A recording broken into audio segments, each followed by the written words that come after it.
નમસ્કાર, હું છું એન્કર અર્પિતા પટેલ. આપ જોઈ રહ્યા છો news snap channel. News snap ચેનલમાં દર્શક મિત્રો આપનું હાર્દિક સ્વાગત છે. કોંગ્રેસ નવનિર્માણ અભિયાનની દક્ષિણ ગુજરાત કાર્યકર પરામર્શ સભાનું આયોજન કાપડિયાવાડી ભટર ખાતે રાખવામાં આવ્યું છે, જેમાં એઆઈસીસીના મેમ્બર ગૌરવ પંડ્યા સાહેબ, ગુજરાત પ્રદેશ કોંગ્રેસના કાર્યકારી પ્રમુખ ઇન્દ્ર વિજયસિંહ ગોહિલ, પૂર્વ અધ્યક્ષ ગુજરાત પ્રદેશ યુથ કોંગ્રેસ હરપાલસિંહ ચુડાસમા, પ્રદેશ યુવા કોંગ્રેસના પ્રમુખ પ્રવીણસિંહ વણોલ પધારવાના છે.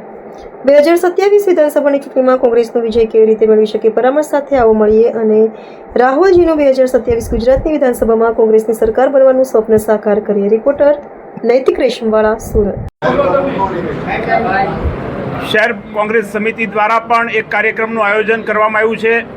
તમામ જિલ્લાની અંદર જિલ્લા કોંગ્રેસ સમિતિઓ દ્વારા જે તાજેતરની ચૂંટણીમાં પરિણામો આવ્યા છે, એમાં જે પક્ષના અધિકૃત પદાધિકારીઓ જે મહત્ત્વના છે કે જેમની પાસે જવાબદારી છે એનું વિશ્લેષણ કરતા હોય, પરંતુ સામાન્ય કાર્યકરના મગજમાં પણ શું વેદના છે, એમની પણ શું તકલીફ છે, એ તમામ લોકો સાથે, વધારે વિસ્તૃત લોકો સાથે ચર્ચા કરી શકાય એટલા માટે આજની આ કાર્યક્રમનું આયોજન કરવામાં આવ્યું છે.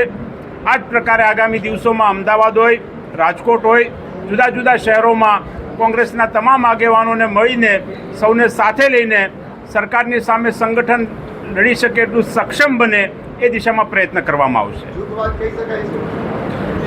મેં કીધું એ મુજબ કે પરિવારની અંદર વાદ હોઈ શકે, વિવાદ હોઈ શકે, પરંતુ સંવાદ ન હોય, ન ચાલે. એટલા માટે આજે સંવાદ કરવા માટે સૌની સાથે અમે ત્યાં ઉપસ્થિત થયા છીએ. આ બાબત હાઈકમાન્ડના ધ્યાન ઉપર લાવીને એનું ચોક્કસ નિરાકરણ લાવી શકાશે. ભાઈ મકસૂદ મિર્જાને પણ હું છેલ્લા 25 વર્ષથી એનએસયુઆઈના માધ્યમથી કાર્ય કરતા હતા ત્યારથી પરિચિત છું. જીવનના બહુમૂલ્ય વર્ષો પણ કોંગ્રેસ પાર્ટી માટે એમણે આપેલા છે. ત્યારે પરિવારની અંદર કોઈ પણ વિષય હોય તો એને ચર્ચા કરીને ચોક્કસ સોર્ટ આઉટ કરી શકાતો હોય છે. આ કોંગ્રેસ નવનિર્માણ અભિયાનની જરૂર શું પડી? સમગ્ર ગુજરાત રાજ્યની અંદર ભારતીય જનતા પાર્ટીના શાસનમાં શહેરી વિકાસ મંત્રાલય આજે સૂતું હોય એ પ્રકારની પરિસ્થિતિ છે.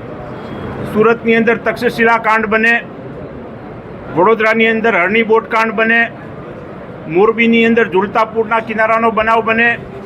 આ તમામ પ્રકારની પરિસ્થિતિ ઊભી થવા છતાં રાજકોટની અંદર ટીઆરપી ગેમ ઝોન કાંડની અંદર પણ યુવાનોએ 500 ડિગ્રી ટેમ્પરેચરની અંદર પોતાનો જીવ ગુમાવ્યો હોય.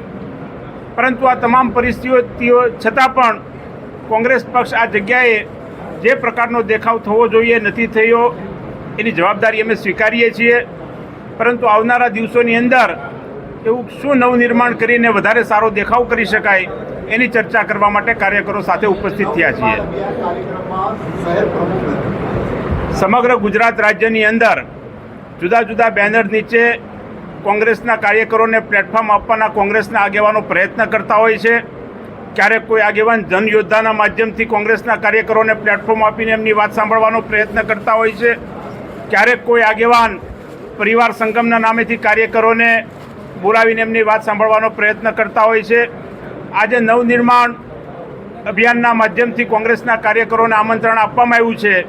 જે કોઈ કાર્યકરો અહીંયા ઉપસ્થિત છે, ઘણી મોટી સંખ્યામાં, વિશાળ સંખ્યામાં તમામે તમામ દક્ષિણ ગુજરાતમાંથી 35 વિધાનસભામાંથી કોંગ્રેસ પક્ષના અગત્યના આગેવાનો આવ્યા છે. સૌનું અમે સ્વાગત કરીએ છીએ અને જે નથી આવ્યા, જે સાથે નથી, એમને પણ સાથે લાવવાનો પ્રયત્ન કરશું.